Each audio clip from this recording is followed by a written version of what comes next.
अस्सलाम वालेकुम dear students. हम चैप्टर नंबर 6 जो है वो कंप्लीट कर चुके थे और अब जो है वो हम चैप्टर नंबर 8 शुरू कर रहे हैं। चैप्टर नंबर 7 अभी हमने फ़िलहाल जो है वो स्किप किया है। चैप्टर नंबर 8 हम स्टार्ट कर रहे हैं जी, जो कि है ऑप्टिकल फाइबर। तो ऑप्टिकल फाइबर के बारे में इस चैप्टर में पढ़ेंगे। तो सबसे पहले जो है वो ऑप्टिकल फाइबर हैं क्या, यानी ऑप्टिकल फाइबर की आप डेफिनेशन कैसे करेंगे। आपने अक्सर आजकल के इंटरनेट के लिए जो ख़ास किस्म की तारें इस्तेमाल होती हैं उनको देखा होगा।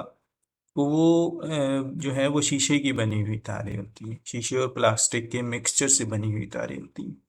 जिस तरह से यहाँ पे आपको डायग्राम में दिखाया गया है कि ये ऑप्टिकल फाइबर का इंटरनल स्ट्रक्चर है। और सबसे इंटरनली अगर आप देखें तो सबसे अंदरूनी हिस्से में ये जो है, ये पार्ट जो है वाइट कलर का जो आपको नज़र आ रहा है, ये असल में ऑप्टिकल फाइबर है। बाकी इसकी प्रोटेक्शन के लिए जो है वो ऊपर कोटिंग की जाती है। असल जो पार्ट है वो ये वाला है वाइट कलर का, इसको हम ऑप्टिकल फाइबर कहते हैं। तो अगर आप देखें ना तो ये आपके बाल जितनी बारीक ये वायर है। ये जो है ये आपके बाल जितनी बारीक है।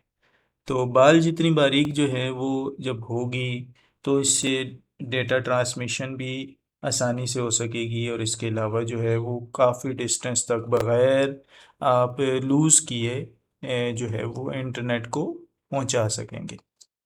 आजकल के सारा इंटरनेट का जो सिस्टम है वो इसी ऑप्टिकल फाइबर के ऊपर बेस है। तो ऑप्टिकल फाइबर असल में क्या है, ये आप जो है वो ख़ास किस्म की वायर्स होती हैं जो कि ऑप्टिकल सिग्नल को जो है वो अपने अंदर से ट्रैवल करती हैं। अब किस तरह से ट्रैवल करती हैं ये हम आगे जाके पढ़ेंगे। तो light signal can travel along a very fine glass fibre called optical fibre. यानी लाइट के सिग्नल को जो है वो एक ख़ास किस्म की जो है वो फाइबर्स के अंदर, ग्लास की फाइबर्स के अंदर जो है वो भेजा जाता है, जिसे हम ऑप्टिकल फाइबर कहते हैं। तो diameter of optical fibre is equal to human ear. जो डाया होता है, इनकी मोटाई होती है ऑप्टिकल फाइबर की, वो एक इंसानी बाल के बराबर होती है। ठीक है जी। तो ये तो हो गया ऑप्टिकल फाइबर, और हम आगे जाके मज़ीद इसको डिटेल में पढ़ेंगे कि ऑप्टिकल फाइबर किस तरह से वर्किंग करती हैं। नेक्स्ट ये हमारे पास है ऑप्टिकल फाइबर की वर्किंग से पहले हमें कुछ जो दो किस्म के जो प्रोसेस हैं उनको समझना ज़रूरी है। अगर ये हमें समझ आ जाते हैं तो फिर हम ऑप्टिकल फाइबर की बेसिक वर्किंग जो है वो समझ लेंगे। और वो कौन से हैं, उसमें सबसे पहला है जी क्रिटिकल एंगल। तो क्रिटिकल एंगल क्या होता है, इसको ज़रा समझने के लिए डायग्राम देखें पहले। देखें, सबसे पहले अगर आप देखें तो ये इंसिडेंट रे आ रही है, लेकिन इस चीज़ का ख़ास ध्यान रखें कि ये इंसिडेंट रे जो है वो एक डेंसर मीडियम से आ रही है, यानी कि भारी मीडियम से हल्के मीडियम में रोशनी जा रही है। ठीक है, रोशनी जो है वो एक भारी मीडियम से, ये भारी मीडियम है, this is the denser medium. ठीक है, लेट्स सपोज डेंसर मीडियम जो है वो वाटर हो सकता है, ग्लास हो सकती है। तो डेंसर मीडियम से लाइट एंटर कर रही है जी रेयर मीडियम यानी हवा के अंदर। ठीक है, यानी ये डेंसर मीडियम है, यहाँ से रोशनी आ रही है, और ये रोशनी का जो ये जो एंगल आपको दिखाया गया है θ1, ये असल में इसका क्या है, ये इंसिडेंट एंगल है। दूसरा, ये रोशनी जिस एंगल से बाहर निकल रही है, हवा के अंदर जा रही है, रेड मीडियम में जा रही है, this is the refracted angle, जिसको हमने θ2 यहाँ पे कहा हुआ है। अच्छा, यहाँ पे एक चीज़ आपने याद रखनी है कि हमेशा जो इंसिडेंट एंगल है वो बड़ा होगा रिफ्रैक्टेड एंगल से। यहाँ पे अगर आप देखें इस डायग्राम में तो आपको बखूबी समझ आ जाएगा यहाँ पे कि इंसिडेंट एंगल यानी θ1 जो है वो θ2 के बराबर है। ये दोनों एंगल एक दूसरे के बराबर होंगे और आमने सामने होंगे। अच्छा, जैसे जैसे आप इंसिडेंट एंगल बढ़ाएंगे ना, यानी θ1 की वैल्यू इंक्रीज करेंगे, वैसे वैसे रिफ्रैक्टेड एंगल भी बढ़ेगा, यानी θ2 की वैल्यू बढ़ेगी। एक वक्त ऐसा आएगा कि आप ऐसा इंसिडेंट एंगल पे पहुंच जाएंगे कि उस इंसिडेंट एंगल का रिफ्रैक्टेड एंगल 90 डिग्री हो, जिस तरह से ये है। ठीक है, ये इंसिडेंट एंगल है θ1, और जबकि इसका जो रिफ्रैक्टेड एंगल है वो यहाँ पे 90 डिग्री का है। ठीक है, समझ आ रही है यहाँ पे। अब ये जो इंसिडेंट एंगल है कि जिसका रिफ्रैक्टेड एंगल 90 डिग्री का है, यहाँ पे ये इंसिडेंट एंगल, जिसका रिफ्रैक्टेड एंगल 90 का है, अब इसको हम कहते हैं, इस इंसिडेंट एंगल को हम कहेंगे क्रिटिकल एंगल। यानी ऐसा, जब रोशनी, ये बात याद रखनी है कि जब रोशनी एक डेंसर मीडियम से रेयर मीडियम में जा रही हो, डेंसर मीडियम से रेयर मीडियम में जा रही हो, तो ऐसा इंसिडेंट एंगल जिसका रिफ्रैक्टेड एंगल 90 का हो, उस इंसिडेंट एंगल को हम कहते हैं जी क्रिटिकल एंगल।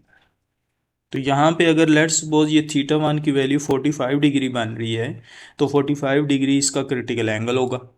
क्यों? क्योंकि इस इंसिडेंट एंगल का जो करस्पॉन्डिंग रिफ्रैक्टेड एंगल है दैट इज़ 90, और 90 डिग्री का है। तो जब रोशनी डेंसर मीडियम से रेयर मीडियम में जा रही हो, तो ऐसा इंसिडेंट एंगल जिसका रिफ्रैक्टेड एंगल 90 का हो, उसे हम कहते हैं जी क्रिटिकल एंगल। यही इसकी डेफिनेशन है। देखें, when light enter from denser medium to rare medium, then the angle of incident for which the angle of refraction is 90. तो ऐसा इंसिडेंट एंगल जिसका एंगल ऑफ रिफ्रैक्शन 90 डिग्री का हो, उसे हम, उस इंसिडेंट एंगल को हम कहते हैं क्रिटिकल एंगल। अच्छा, ये याद रखना है कि क्रिटिकल एंगल को हम थीटा सी से रिप्रेजेंट करते हैं। ठीक है।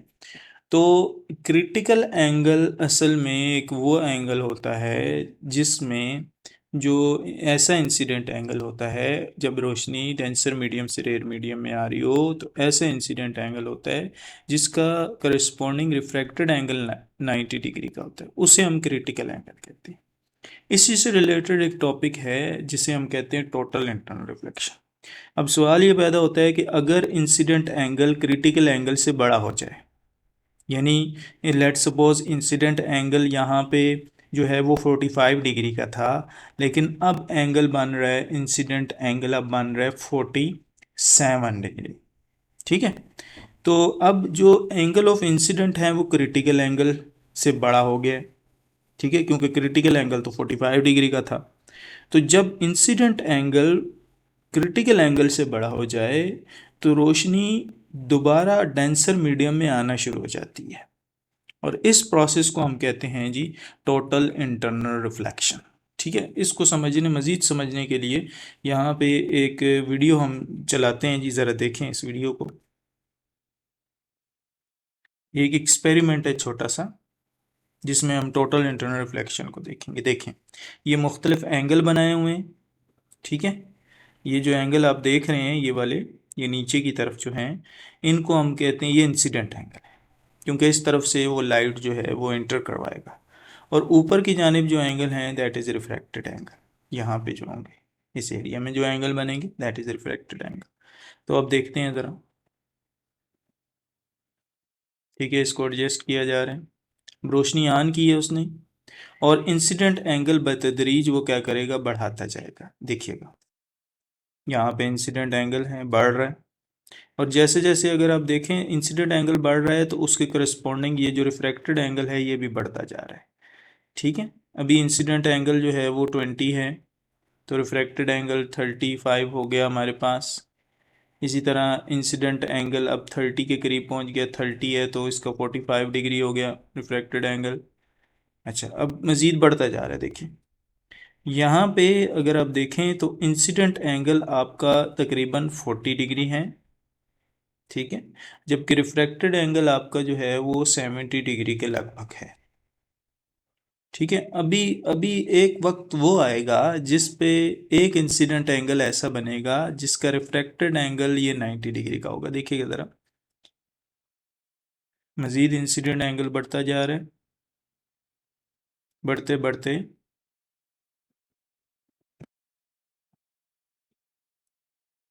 यहाँ पे देखिए, ये इंसिडेंट एंगल बढ़ता जा रहा है जी, बढ़ता जा रहा है यहाँ पे। अब जैसे इंसिडेंट एंगल बढ़ा है एक ख़ास लेवल तक, और यहाँ पे अगर आप देखें तो टोटल इंटरनल रिफ्लेक्शन का प्रोसेस स्टार्ट हो गया। इंसिडेंट एंगल क्रिटिकल एंगल से बढ़ा, और बढ़ते बढ़ते एक वक्त ऐसा है यहाँ पे अब 41 या 42 डिग्री का एंगल, इंसिडेंट एंगल बन रहा है। और ये 40, अब जब हमने 40 डिग्री देखा तो 40 डिग्री इसका क्रिटिकल एंगल था, अब 40 से 41 डिग्री हुआ है तो क्या हुआ है कि वही रोशनी जो इंसिडेंट आ रही थी वो दोबारा वापस डेंसर मीडियम में यानी शीशे में आना शुरू हो गई है। इस प्रोसेस को हम कहते हैं, यहाँ पे इस पॉइंट पे यहाँ पे टोटल इंटरनल रिफ्लेक्शन का प्रोसेस हो रहा है। यानी अगर आपका इंसिडेंट एंगल जो है वो क्रिटिकल एंगल से बड़ा हो जाएगा तो क्या होगा कि आप जो है वो लाइट जो है वो दोबारा वापस डेंसर मीडियम में आना शुरू हो जाएगी। इस प्रोसेस को हम कहते हैं जी टोटल इंटरनल रिफ्लेक्शन। तो अब हम डेफिनेशन भी देख लेते हैं। When light enter from denser medium to rare medium and the angle of incident is larger than critical angle, यानी एंगल ऑफ इंसिडेंट बड़ा हो जाए क्रिटिकल एंगल से, देन ऑल द लाइट, तब सारी की सारी light come back into the denser medium, denser medium में वापस आना शुरू हो जाती है। This is called total internal reflection. इस प्रोसेस को हम कहते हैं जी टोटल इंटरनल रिफ्लेक्शन। और यही वो बेसिक प्रिंसिपल है जिसके तहत जो है वो लेज़र, जिसके तहत सॉरी ऑप्टिकल फाइबर वर्किंग करती है। ऑप्टिकल फाइबर के अंदर जो रोशनी का सिग्नल ट्रैवल करता है वो इसी टोटल इंटरनल रिफ्लेक्शन के प्रोसेस के तहत ही ट्रैवल करता है। ठीक है, तो ये वो बेसिक प्रिंसिपल है जिसके तहत ऑप्टिकल फाइबर वर्किंग कर रही होती है जी। तो आज के लिए इतना ही है, इंशाल्लाह नेक्स्ट वीडियो में हम इसको आगे कंटिन्यू करेंगे जी। ओके, अल्लाह हाफिज़।